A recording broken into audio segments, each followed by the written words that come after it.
Okay, assalamu alaikum guys.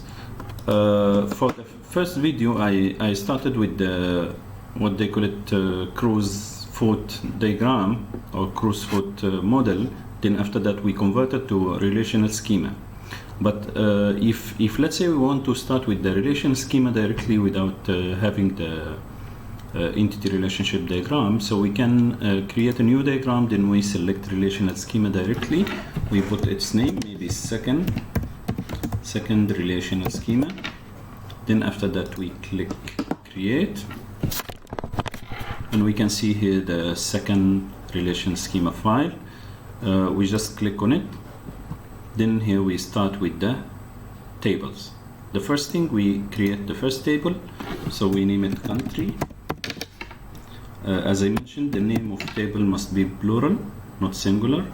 Then after that we add columns. So the first column is the primary key ID.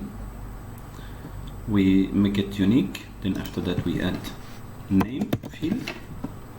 It's also unique, but varchar, this size can be 50 or any size based on the scenario. Then add short name.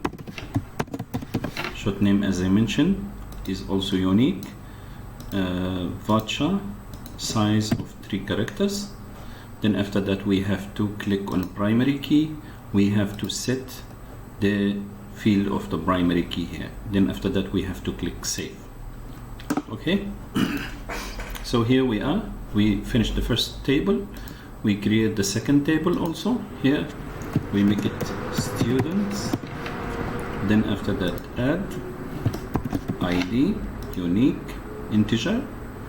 Add another field, first name.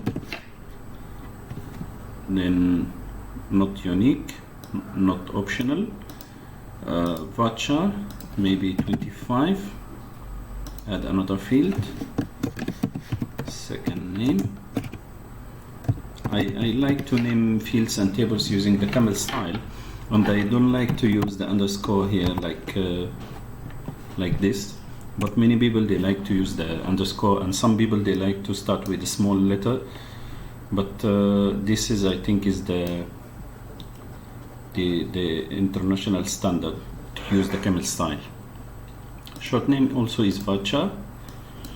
We can make it 25 also.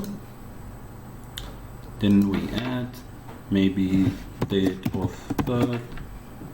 Then we change it to date, and we may add IC also.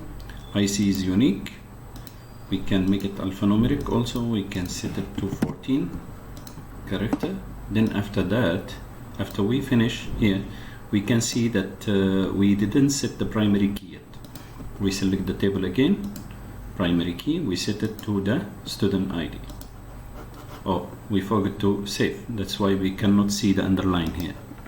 Okay, primary key again, ID, save.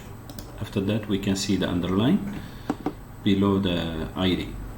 Okay, after this we can create the connection or the relation between the two tables. So we start from the strong table to the weak table. So here we can see the arrow, and here, because we started from strong to weak, we can see that the foreign key field is already added at the weak type. But if we started with the opposite direction from the weak to strong, that will create for us a student ID at the country table, which is totally wrong and cannot be in this way. Let us undo. This one is the correct relation. We can see the arrow.